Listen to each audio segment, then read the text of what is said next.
ಬಾಗಲಕೋಟೆಯಲ್ಲಿ ಕೈಕಮಲ ರಣತಂತ್ರ ಸತೀಶ್ ಜಾರಕಿಹೊಳಿ ಮತ್ತು ಬಿವೈವಿಗೆ ಸವಾಲಾಗಿದೆ ಈ ಕ್ಷೇತ್ರ. ಅಂದ್ರೆ ಬಹುಸಂಖ್ಯಾತರಲ್ಲಿ ಯಾರು ಲಿಂಗಾಯತ ಸಮುದಾಯ 80,000 ವೋಟರ್ಸ್ ಇರುವಂಥದ್ದು.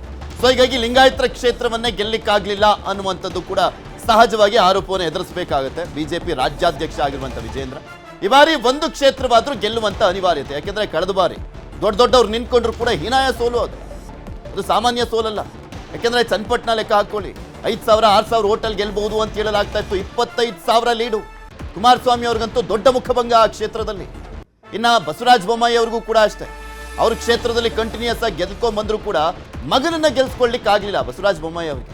ಈಗ ಈ ಕ್ಷೇತ್ರ ಕಳೆದ ಬಾರಿ ಜಸ್ಟ್ ಮಾರ್ಜಿನಲ್ ಹೋದಂತ ಹಿನ್ನೆಲೆಯಲ್ಲಿ ಸಾಕಷ್ಟು ವಿಚಾರಗಳು ಅಲ್ಲಿ ಪ್ರಮುಖವಾಗಿರುವಂತ ಹಿನ್ನೆಲೆಯಲ್ಲಿ ಒಳ ಮೀಸಲಾತಿ ಆಗಲಿ, ಶಿವಾಜಿ ಮೆರವಣಿಗೆ ಗಲಾಟೆ ಆಗಲಿ, ಅವೆಲ್ಲವೂ ಕೂಡ ಇರುವಂತ ಕಾರಣಕ್ಕೋಸ್ಕರ ಅದೆಷ್ಟು ಮಟ್ಟಿಗೆ ಅಡ್ವಾಂಟೇಜ್ ಆಗಿ ತೆಗೆದುಕೊಳ್ತಾರೆ, ವೀರಣ್ಣ ಚರಂತಿಮಠ ಅವರು ಗೆಲ್ತಾರೆ, ಪ್ರತಿಷ್ಠೆ ಆಗಿದೆ.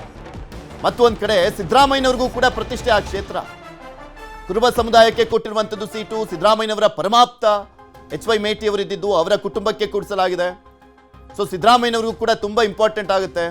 ಅವರ ಸಮುದಾಯದವರ ಕ್ಷೇತ್ರವನ್ನ ಹಿಂದ ವೋಟ್ಗಳನ್ನ ತೆಗೆದುಕೊಳ್ಳಿಕ್ಕೆ ಆಗ್ಲಿಲ್ಲ ಅಂತ ಆದ್ರೆ ಸೋತಂತ ಸಂದರ್ಭದಲ್ಲಿ ಗೆದ್ರೆ ಎಲ್ಲವೂ ಕೂಡ ಸಾರ್ಟ್ ಔಟ್ ಆಗುತ್ತೆ, ನೋ ಪ್ರಾಬ್ಲಮ್.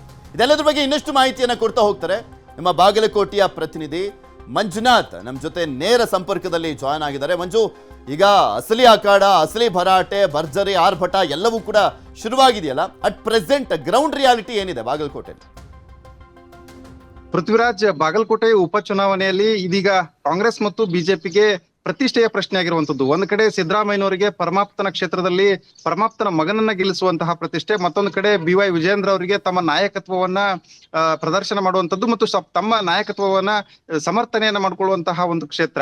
ಇದೇ ಹಿನ್ನೆಲೆಯಲ್ಲಿ ಈ ಕ್ಷೇತ್ರವನ್ನ ಎರಡೂ ನಾಯಕರು ಬಹಳಷ್ಟು ಪ್ರತಿಷ್ಠೆಯಾಗಿ ತೆಗೆದುಕೊಂಡಿರುವಂತದ್ದು. ಒಂದ್ ಕಡೆ BY ವಿಜೇಂದ್ರ ಅವರು ಹೆಚ್ಚಿನ ಸಮಯವನ್ನ ಬಾಗಲಕೋಟೆಗೆ ನೀಡಿ ಇಲ್ಲಿ ಸುಮಾರು 7 ದಿನಗಳ ಕಾಲ ಬೀಡು ಬಿಟ್ಟು ನಾನು ಪ್ರಚಾರವನ್ನು ನಡೆಸ್ತೀನಿ ಅನ್ನುವಂತಹ ಮಾತನ್ನ ಬಹಿರಂಗವಾಗಿ ಹೇಳಿರುವಂತದ್ದು. ಮತ್ತೊಂದು ಕಡೆ ಸಿದ್ದರಾಮಯ್ಯನವರು ತಾವೇ ಸ್ವತಃ ಬಂದು 5 ದಿನಗಳ ಕಾಲ ಇಲ್ಲಿ ಪ್ರಚಾರ ಮಾಡ್ತೀನಿ ಅನ್ನೋದನ್ನ ಹೇಳೋದ್ರ ಜೊತೆಗೆ ತಮ್ಮ ಪರಮಾಪ್ತ ಆಗಿರುವಂತಹ ಸತೀಶ್ ಜಾರಕಿಹೊಳಿ ಅವರಿಗೆ ಈ ಒಂದು ಚುನಾವಣೆಯ ಹೊಣೆಗಾರಿಕೆಯನ್ನ ನೀಡಿರುವಂತದ್ದು. ಸತೀಶ್ ಜಾರಕಿಹೊಳಿ ಅವರ ಜೊತೆಗೆ ಬಾಗಲಕೋಟೆಯ ಜಿಲ್ಲಾ ಉಸ್ತುವಾರಿ ಸಚಿವ RB ತಿಮ್ಮಾಪುರ ಆಗಿರ್ಬೋದು, ಪಕ್ಕದ ಜಿಲ್ಲೆಯ MB ಪಾಟೀಲ್ ಆಗಿರ್ಬೋದು, ಶಿವಾನಂದ ಪಾಟೀಲ್ ಆಗಿರ್ಬೋದು, ಈ ರೀತಿಯಾಗಿ ಅನೇಕ ಸಚಿವರ ದಂಡುಗಳು ಸತೀಶ್ ಜಾರಕಿಹೊಳಿ ಅವರ ಜೊತೆಗೇನೆ ಇಲ್ಲಿ ಕೆಲಸವನ್ನ ಮಾಡ್ತಾ ಇರುವಂತದ್ದು. ಇಲ್ಲಿ ಪ್ರಮುಖವಾಗಿ ಒಂದು ಗಮನಿಸಬೇಕಾದಂತಹ ವಿಷಯ ಏನಂತಂದ್ರೆ, ಬಾಗಲಕೋಟೆ ಕ್ಷೇತ್ರ ಅಂತಂದ್ರೆ ಇದು ದಾವಣಗೆರೆಗಿಂತಲೂ ಕೂಡ ಬಾಗಲಕೋಟೆಯಲ್ಲಿ ಹೆಚ್ಚಾಗಿ ಗೆಲ್ಲುವಂತಹ ಸಾಧ್ಯತೆ ಇದೆ. ಹೀಗಾಗಿ ನಾವು ಇಲ್ಲಿ ಹೆಚ್ಚು ಕೆಲಸ ಮಾಡಿದ್ರೆ ಗೆಲ್ತೀವಿ ಅನ್ನುವಂತಹ ಭರವಸೆಯೊಂದಿಗೆ ಬಿಜೆಪಿ ಕೆಲಸ ಮಾಡ್ತಾ ಇರುವಂತೆ ಕಾಣಿಸ್ತಾ ಇದೆ. ಅದೇ ಹಿನ್ನೆಲೆಯಲ್ಲಿ ಇಲ್ಲಿ BY ವಿಜೇಂದ್ರ ಅವರು ಕೂಡ ಹೆಚ್ಚಿನ ಒತ್ತನ್ನ ಕೊಡ್ತಾ ಇರುವಂತದ್ದು.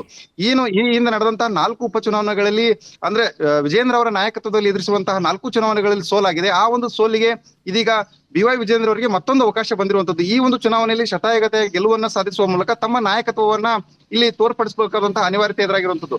ಮತ್ತೊಂದು ಕಡೆ ಶಿಗ್ಗಾವಿಯಲ್ಲಿ ನೋಡುವಂತಹ ಸಂದರ್ಭದಲ್ಲಿ ಕಳೆದ ಬಾರಿ ಉಪಚುನಾವಣೆಯಲ್ಲಿ ಶಿಗ್ಗಾವಿಯಲ್ಲಿ ಸತೀಶ್ ಜಾರಕಿಹೊಳಿ ಅವರ ತಂತ್ರಗಾರಿಕೆ ಮತ್ತು ಅಹಿಂದ ಮತಗಳನ್ನು ಒಗ್ಗೂಡಿಸುವಂತಹ ಕೆಲಸ ಏನ್ ಮಾಡಿದ್ರು, ಅಲ್ಲಿ ಸಕ್ಸಸ್ ಅನ್ನ ಕಂಡಿದ್ರು. ಅದೇ ಹಿನ್ನೆಲೆಯಲ್ಲಿ ಇದೀಗ ಸಿದ್ದರಾಮಯ್ಯನವರು ಕೂಡ ಸತೀಶ್ ಜಾರಕಿಹೊಳಿ ಅವರಿಗೆ ಒಂದು ರೀತಿಯಾಗಿ ಹೆಚ್ಚಿನ ಹೊಣೆಗಾರಿಕೆಯನ್ನು ನೀಡಿರುವಂತದ್ದು. ಕಳೆದ 3-4 ತಿಂಗಳಿನಿಂದ ಈ ಒಂದು ಕ್ಷೇತ್ರದಲ್ಲಿ ಗ್ರೌಂಡ್ ವರ್ಕ್ ಅನ್ನ ಸತೀಶ್ ಜಾರಕಿಹೊಳಿ ಅವರ ಟೀಮ್ ಮಾಡಿರುವಂತದ್ದು. ಅದಕ್ಕೆ ಇಲ್ಲಿರ್ತಕ್ಕಂಥ ಉಸ್ತುವಾರಿ ಸಚಿವರು ಸಾಥ್ ನೀಡಿರುವಂತದ್ದು.